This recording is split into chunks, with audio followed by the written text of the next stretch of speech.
Everyone, welcome to our YouTube channel. तो हमने general aptitude का कोर्स भी शुरू किया हुआ था, ठीक है। तो चलिए आज देखते हैं हम क्या पढ़ने वाले हैं। तो शुरू करते हैं। हम डिविजिबिलिटी रूल पढ़ते ही आ रहे हैं, 2-3 लेक्चर से हमने डिविजिबिलिटी रूल ही पढ़ा है। तो आज हम नया डिविजिबिलिटी रूल सीखेंगे और वो क्या होगा। तो देखो क्या है, क्या कह रहा है डिविजिबिलिटी रूल हमें।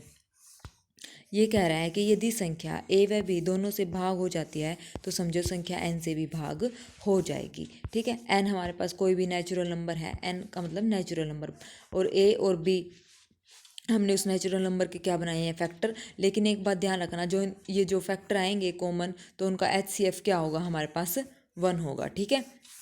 जैसे हमारे पास क्या है, मान लो 6 है, 6 का जो फैक्टर बनाएंगे वो क्या होगा, 2 और 3। लेकिन 2 और 3 का जो HCF है वो हमारे पास क्या है, 1। तभी अगर वो संख्या 3 से भाग हो रही है और वो संख्या 2 से भी भाग हो रही है तो वो नंबर हमारे पास उनके मल्टीप्लिकेशन से भी डिवाइड हो जाएगा, यानी 6 से भी डिवाइड हो जाएगा, ठीक है। आ गई बात समझ। मैंने क्या बोला है, यदि कोई संख्या a व b दोनों से भाग हो जाती है, a और b जो हमने नेचुरल नंबर लिया उसके फैक्टर बनाए हैं, तो समझो वो संख्या उस नंबर से भी डिवाइड हो जाएगी, मतलब वो n से भी डिवाइड हो जाएगी। लेकिन शर्त ये है कि जो हमने फैक्टर बनाए उनका जो कॉमन फैक्टर होगा वो 1 होना चाहिए, ठीक है। तो चलिए मान लो हमें देखना है कि 6 से कोई नंबर कब डिवाइड होगा, तो हम ये चेक कर लेंगे कि क्या वो 2 और 3 से डिवाइड हो रहा है। सेम ऐसे ही 12 के फैक्टर बनाएंगे, सेम 56 के बनाएंगे और 88 के, ठीक है। और एक बात ये याद रखना है, इनका सबका कॉमन फैक्टर हमारे पास क्या है, HCF 1, इसका भी 1 और हमारे पास इसका भी क्या है, 1 है, ठीक है। आ गया समझ में। तो चलिए क्वेश्चन देखते हैं। Check to see if this number is divisible by 7। हमें ये पता करना है कि ये नंबर क्या होगा, 7 से डिवाइड होगा। कैसे, तो 7 का डिजिटल पहले हम ये देखते हैं कितने नंबर टोटल, 1 2 3 4 5 6 7 8 9 10 11 नंबर हैं। तो हम क्या करें, 3 के पेयर बना ले। सबसे इजी तरीका है और ये इंपॉर्टेंट है, SSC CGL में जो बच्चे क्वेश्चन क्रैक करते हैं वो इसी शॉर्टकट ट्रिक का यूज़ करते हैं। और ये मैं जो क्वेश्चन लेके आई हूँ ना आपके लिए, SSC CGL के ही प्रीवियस क्वेश्चन हैं। तो ठीक है, तो देखो ये हो गया 7 6 5 3 3 के हमने क्या बना लिया, यहाँ पे पेयर्स बना लिए। एक पेयर ये हो गया, एक पेयर ये हो गया, ये 23 बच गया, ठीक है। अब क्या करेंगे, अल्टरनेट पेयर को ऐड करके फिर उनको क्या कर देंगे, सब्ट्रैक्ट कर देंगे। अल्टरनेट का मतलब इनको ऐड करो, 2 7 8 9 में 23 और फिर ये 7 8 9 यही वो है ना अल्टरनेट, तो इन दोनों को ऐड करो। फिर उसके बाद अल्टरनेट एक ही हो गया 7 5 6 और एक ही हो गया 7 6 5। समझ आई, 3 के हमने जोड़े बनाने हैं, अल्टरनेट पेयर्स लेने हैं, फिर उनको ऐड करना है आपस में, और फिर जो रिक्वायर्ड आंसर आएगा दोनों का उसको क्या करेंगे, माइनस करेंगे। तो माइनस करके हमारे पास क्या आ जाएगा, 7 0 9। क्या ये 7 से भाग होता है, नहीं होता, ठीक है ना, 7 से डिवाइड नहीं होता। क्या आ जाएगा, 7 1 जा 7 0 9, 7 1 जा 7, यानी कि 2 हमारे पास रिमाइंडर आ जाएगा। तो ये नंबर 7 से डिवाइड नहीं होता। आ गया समझ में मैंने कैसे किया है। Next, divisibility of 7 11 and 13। देखो अब डिविजिबिलिटी बतानी है, 7 11 और 13, कोई भी कितना भी बड़ा नंबर आ जाए, अगर हमें उसको 7 से भाग करना है, 11 से भाग करना है, 13 से भाग करना है, तो हम कौन सा रूल यूज़ करेंगे। तो देखो वही मैंने बोला है कि पहले 3 के पेयर बनाओ पीछे से, ठीक है। ये बनाए हमने 3 के पेयर, ये हमारे 3 के पेयर बन गए, लास्ट में बच गया 5th। तो अल्टरनेट पेयर का हमें क्या निकालना है, ऐड करना है, मतलब जोड़ निकालना है। फिर जो रिक्वायर्ड आंसर आएगा उसको माइनस करना है, ठीक है। उसको माइनस करेंगे, फिर उसको डिवाइड करके देखेंगे 7 से 11 से और 13 से क्या वो डिवाइड होता है या नहीं होता। अब देखो अल्टरनेट पेयर्स के क्या बनेंगे, ये हो गया 5 + 3 21 + 8 7 6, ठीक है। इनको ऐड करेंगे तो हमारे पास क्या आ जाएगा, ये आ जाएगा ना 5, मैंने सही, अरे अरे अरे अरे गलत गए, वेट अ मिनट। देखो 3 के पेयर बनाने, एक पेयर तो ये है, ठीक है, एक पेयर ये है, एक पेयर हमारे पास ये है, एक पेयर हमारे पास ये, एक ये है, ठीक है। तो जहाँ पे मैंने ये लगाया ना गोल चक्कर बनाया, जहाँ पे उनको ऐड करो, ये अल्टरनेट है ना, तो ये हो जाएगा, मतलब एक पेयर छोड़ के ऐड करना है, 1 0 9 5 4 3, इसको ऐड करेंगे तो ये हमारे पास क्या हो जाएगा, 6 5 और 7। फिर अब ये बच गए 4 3 2 8 7 6, अब इन दोनों को ऐड करो, ये हो गया 1308। अब इनको माइनस कर दो, इनको माइनस करके हमारे पास क्या आ जाएगा रिक्वायर्ड आंसर 651। अब ये देखो, ये 7 से डिवाइड होता है या 11 से होता है या 13 से होता है, ठीक है। इसको डिवाइड करके देख लो तो हमारे पास पता चल जाएगा कि ये नंबर 7, 11 और 13 से भाग होते हैं या नहीं है। आ गया समझ में? पहले 3 3 के पेयर बनाने हैं, जो अल्टरनेट पेयर आएंगे उनको जोड़ना है, जोड़ के जो वो हमें रिक्वायर्ड आंसर देंगे उसको आपस में माइनस करना है, फिर जो डिजिट आएगी तो उसको 7, 11 और 13 से भाग करके देखना। अगर वो डिवाइड हो जाती है तो इसका मतलब ये पूरा कंप्लीट नंबर भी हमारा डिवाइड हो जाएगा, ठीक है। नेक्स्ट क्वेश्चन, नेक्स्ट क्या कहता है हमारे पास, इफ़ 8a 45146, ये बी है, बी, ठीक है, इज डिविजिबल बाय 88, 88 से ये डिवाइड होगा, then what is the value of A cross B की हमें वैल्यू बतानी है। तो 88 से डिवाइड होने के लिए मैंने बताया था इसके फैक्टर बना लो, 11 और 8 बनेंगे, ठीक है। तो वो नंबर 11 से भी डिवाइड होना चाहिए और वो नंबर 8 से भी डिवाइड होना चाहिए। 8 को हम लिख सकते हैं 2 का क्यूब, यानी कि लास्ट की 3 डिजिट उठाओ, लास्ट की 3 डिजिट क्या है 4 6, बी को 8 से डिवाइड करो, ठीक है। तो बी हमारे पास यहाँ पे क्या वैल्यू ले सकता है, 0 1 2 अप टू 9 तक वैल्यू लेगा। तो यहाँ पे वैल्यूज पुट करके देखो कि हम ऐसा बी क्या नंबर ले जो 8 को पूरा पूरा ये नंबर मतलब भाग कर दे, 8 को नहीं सॉरी 8 उस नंबर को पूरा पूरा भाग कर दे। तो बी को हम यहाँ 0 लेंगे, 460 क्या मतलब 460 क्या 8 उसको नंबर को भाग कर देगा, 460 को नहीं करेगा। करके देखो, ये मान लो बी की वैल्यू हमने 0 ली तो क्या हो जाएगा, 8 5 ज़ा 40, ये हो गया, ठीक है। अब देखो यहाँ पे 60 आएगा क्या, 8 के टेबल में 60 पूरा पूरा आ रहा है, नहीं आ रहा, तो क्या किससे डिवाइड जाएगा ये, 8 7 जा 56, 4 हमारे पास क्या आ जाएगा रिमाइंडर। तो इसका मतलब बी की वैल्यू 0 नहीं हो सकती, ठीक है।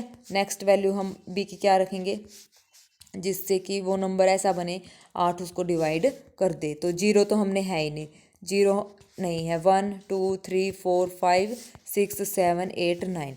तो आप ये ऐसे वैल्यू पुट करके देखना बी की और 8 से उसको डिवाइड करके देखना तो हमें पता चल जाएगा। तो सिर्फ हमें एक ही नंबर मिलेगा और वो क्या मिलेगा 4, यानी कि 464 जो 8 को पूरा पूरा क्या कर देगा, डिवाइड कर देगा, ठीक है। 8 5 ज़ा 40, 64, 8 8 जा 64, यानी कि पूरा पूरा डिवाइड कर दिया। तो बी की वैल्यू हमारे पास क्या आ गई, 4 आ गई, ठीक है। अब ए की वैल्यू निकालनी है। ए की वैल्यू हम कैसे निकालेंगे, 11 का डिविजिबिलिटी रूल हमें क्या कहता है, अल्टरनेट पेयर्स को क्या करना है, ऐड करके फिर सब्ट्रैक्ट करना। वही सेम अल्टरनेट पेयर 8 + 5 फिर +4 फिर प्लस बी, और बी की वैल्यू हमारे पास क्या है यहाँ पे अभी निकाली है 4।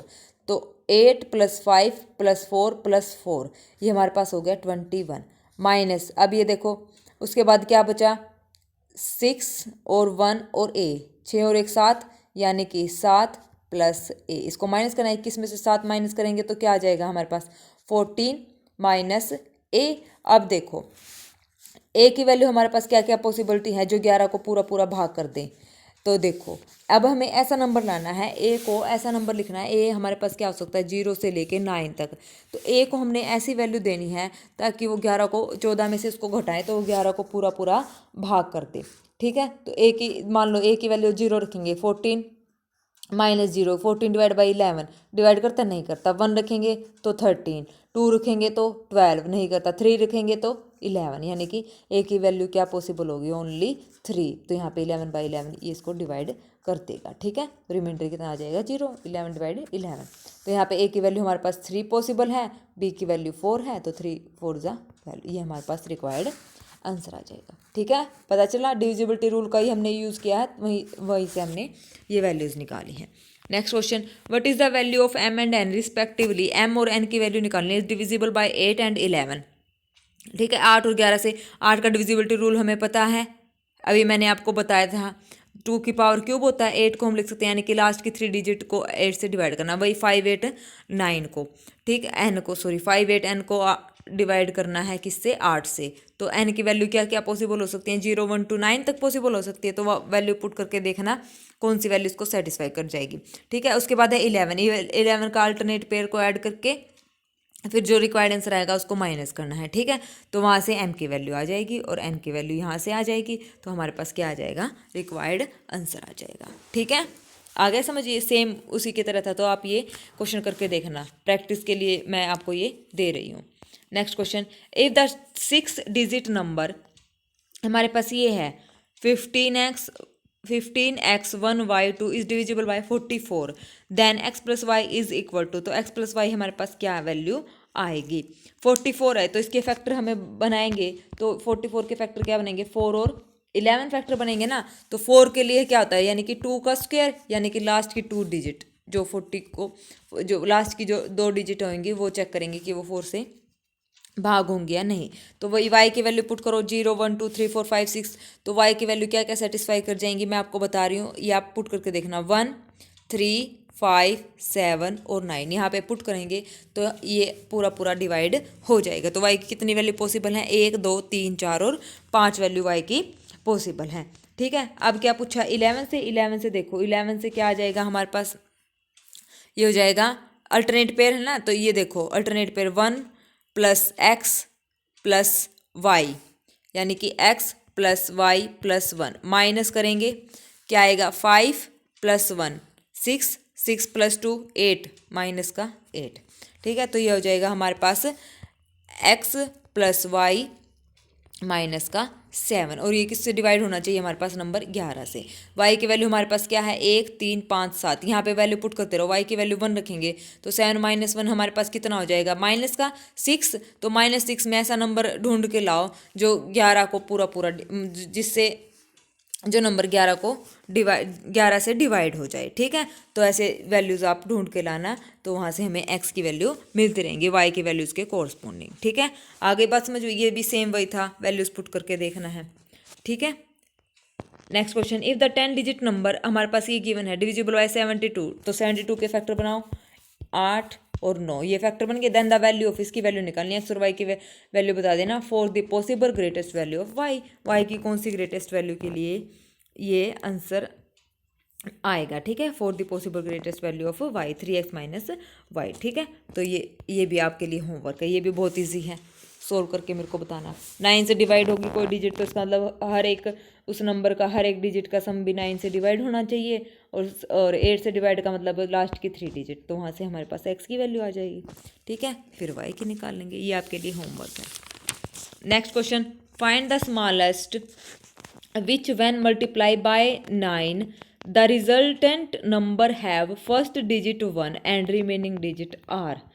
तो देखो इसने बोला है find the smallest which when multiply by 9, ऐसा स्मॉलेस्ट नंबर बताओ जिसकी मल्टीप्लाई 9 से करें तो जो रिजल्टेंट नंबर आए उसकी जो फर्स्ट डिजिट हो वो तो 1 हो और रिमेनिंग डिजिट क्या हो, यहाँ पे सेम आना चाहिए, रिमेनिंग डिजिट आर सेम, ठीक है।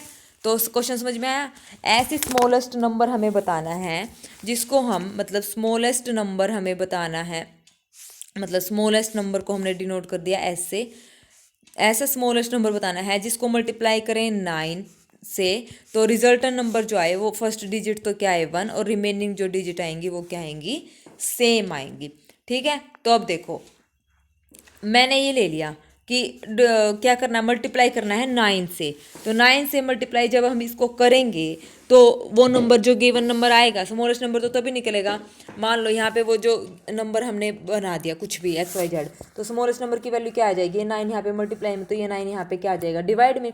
तो अब ऐसा नंबर ऊपर लिखना है कि जिससे ये 9 उस नंबर को पूरा पूरा क्या कर दे, डिवाइड, तभी वो हमारे पास स्मॉलेस्ट नंबर आएगा। तो देखो अब क्या होगा, ये होगा S, यहाँ पे रखना स्टार्टिंग में तो 1 ही है, ये डिवाइड बाय 9, तो स्मॉलेस्ट नंबर क्या आएगा। अब देखो ऐसी कोई भी वैल्यू लिखो और सेम लिखनी चाहिए, सेम सेम सेम, मैंने बोला है same, remaining digit are same. तो देखो 2 2 2 2 रखेंगे तो क्या कभी उनका सम हमारे पास 9 बनेगा, जैसे ये है 2 2, ये लिख दिया मैंने 1 2 3 4, इनको सम करेंगे 2 + 2 4 4 + 2 6 6 + 2 8 8 + 1 9, ये हमारे पास ये हो गया। तो ये नंबर इसको क्या कर रहा है, पूरा पूरा डिवाइड कर रहा है, लेकिन हमें स्मॉलेस्ट बताना है, ठीक है। तो अब देखो 2 2 2 हो गया, अब 3 3 3 है 3 3 6 3 3 9, ये हो जाएगा 10, नहीं होगा। ठीक है, अब उसके बाद देखो 4 5 6 नहीं बनेगा। अब 7 देखो, 7 बनेगा। एस इज इक्वल टू ये देखो 1 7 7 7 2 3 4, ये हो जाएगा हमारे पास। इसका सम करेंगे तो क्या आ जाएगा 36/9, 9 4 ज़ा 36। इसका मतलब ये नंबर भी पूरा पूरा डिवाइड हो रहा है। तो ये नंबर पूरा पूरा डिवाइड करेंगे तो हमारे पास क्या आ जाएगा 19753। तो ये हमारे पास स्मॉलेस्ट नंबर आ जाएगा। ठीक है, आ गया बस समझ में कैसे करना था, ये ऐसे करना था। ठीक है, रिमेनिंग डिजिट। तो next question, if n is an integer then n cube minus n is always. ऐसे क्वेश्चन में हम हमेशा वैल्यूज पुट करके देखते हैं। तो n को हम 2 पुट करके देखेंगे तो हमारे पास क्या आ जाएगा 6, और 6 आने के बाद तो कौन सा नंबर ऑप्शन क्या ट्रू हो जाएगा, 1 भी ट्रू हो जाएगा और 6 भी, क्योंकि 6 1 से भी डिवाइड हो जाता है और 6 6 से भी डिवाइड। इसके 2 आंसर हैं हमारे पास। ठीक है, नेक्स्ट क्वेश्चन, यही सेम मैंने कल 2 रेज टू द पावर में करवाया था और अब ये 4 रेज टू द पावर 4 में। तो यहाँ से 4 रेज टू द पावर 61 हम कॉमन लेके इसको सोल्व करेंगे तो हमारे पास 13 आंसर आएगा। इसको आप सोल्व करके देखना, मैं आपको आंसर बता देती हूँ।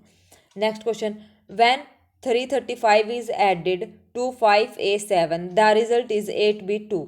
जब हम 335 में 5a7 को ऐड करते हैं तो हमारे पास रिजल्ट आता है 8b2 आता है। और 8b2 है जो डिविजिबल बाय 3 है। What is the largest possible value of a, तो हमें बतानी है largest possible value of a हमारे पास क्या होगी। ये भी बहुत इजी क्वेश्चन है। 335, इसको हम लिखेंगे 335 प्लस 5a7, इसमें हमने इसको ऐड करा, रिजल्ट हमारे पास 8b2 आया। और जो 8b2 है वो 3 से डिवाइड हो रहा है। तो यहाँ पे वैल्यू पहले b की वैल्यू निकालेंगे, पुट करके देखेंगे 0 1 2 3 4, तो b की वैल्यू हमारे पास आ जाएगी। और फिर यहाँ से हमारे पास ए की वैल्यू पुट करके देखेंगे, जो रिक्वायर्ड आंसर है वो इक्वल आना चाहिए। ठीक है, तो ये भी बहुत इजी क्वेश्चन है, ये आप सेल्फ ट्राई करना। ठीक है, next question, a 3 digit number a b c is divisible by 7। 3 digit number है ए बी सी। कल मैंने डिविजिबिलिटी का रूल आपको सिखाया था। ए बी सी को हम लिख सकते हैं 100 a plus 10b plus c divide by 7। तो इसको कैसे लिखें, 100 को हम कैसे लिख सकते हैं कि वो आसपास का नंबर जो 7 से डिवाइड होता है वो होगा 98a प्लस ये होगा 7b प्लस ये होगा 2a plus 3b plus c divide by 7। तो देखो हमारे पास ये नंबर बचेगा, ये तो पूरा पूरा डिवाइड है, ये भी पूरा पूरा डिवाइड है। तो 2a plus 3b plus c bye 7, तो ये नंबर आ जाएगा जो डिविजिबल होगा 7। लेकिन ये ऑप्शन में नहीं है, तो इसका मतलब अब दूसरा तरीका लगाना पड़ेगा। तो दूसरा तरीका हम कैसे निकालेंगे, 7 का ऑड फैक्टर बताओ क्या होगा। कल मैंने आपको ऑड फैक्टर निकालना सिखाया था ना। तो 7 का ऑड फैक्टर हमारे पास होता है 4x प्लस 1। तो x की क्या वैल्यू रखें कि हमारे पास 7 है, x की वैल्यू हमने रखी -2 सॉरी, x की वैल्यू हमने क्या रखी -2। तो ए बी सी पे इसको अप्लाई करो। कैसे करते हैं, लास्ट की डिजिट से मल्टीप्लाई, माइनस का 2c, तो ये आ जाएगा a b minus 2c divide by 7। तो वो नंबर हमारे पास a b minus 2c divide by 7। अब ए बी को हम क्या लिख सकते हैं 10a plus b minus 2c divide by 7। तो आंसर देखो क्या आएगा, ये होगा फोर्थ ऑप्शन। फोर्थ ऑप्शन हमारे पास क्या हो जाएगा, करेक्ट हो जाएगा। ठीक है, आ गया समझ में। तो चलिए नेक्स्ट क्वेश्चन। नेक्स्ट क्वेश्चन हमारे पास क्या कहता है, both the end digit of a 100 digit number n are 2। Both the end digit of a 100 digit number, हमारे पास 100 डिजिट नंबर है और उनकी जो एन डिजिट है, एंड की जो डिजिट है वो दोनों सेम है, यानी कि 2 और 2 दोनों डिजिट क्या है, सेम, यानी कि 2 है। एन इज डिविजिबल बाय 11, और जो नंबर है वो डिविजिबल बाय होता है 11 से। ठीक है, तो मान लो ये दो नंबर मान लिए हमने x और x। ठीक है, divisible by 11 and the middle digit are same. Middle digit क्या है, यहाँ पे सेम आएगा। मिडल डिजिट जो मैंने लिखी ना x x, ये क्या आएंगी, सेम आएंगी। Middle digit are same. तो बताओ x का डिविजिबिलिटी रूल क्या कहता है, 2 प्लस x माइनस ये भी 2 प्लस x डिवाइड बाय 11। तो 0 इज डिवाइड बाय 11। तो यहाँ पे x की हम कोई भी वैल्यू रखें तो वो हमेशा क्या होगा, 11 से डिवाइड होगा। तो इसका फोर्थ ऑप्शन हमारे पास करेक्ट हो जाएगा। ठीक है, आई होप आपको आज के ये क्वेश्चन अच्छे लगे होंगे और ये सारे के सारे एसएससी सीजीएल के प्रीवियस ईयर क्वेश्चन हैं। तो आप इस वीडियो को 1 या 2 बार आप जो देखेंगे ना, तो आपको ये जरूर से भी जरूर ये क्वेश्चन और डिविजिबिलिटी रूल समझ आ जाएगा। और जो क्वेश्चन मैंने आपके लिए होमवर्क के लिए छोड़े हैं, प्लीज़ वो क्वेश्चन आप करके देखना, तभी हमको पता चलेगा कि हमने कितना सीखा है और कितना नहीं, और हमारे कहाँ पर गलतियाँ होती हैं। ठीक है, और कमेंट सेक्शन में मुझे बता देना, जो भी क्वेश्चन आपको नहीं समझ आएगा मैं वो आपको समझा दूंगी। Okay, thank you very much, have a nice day.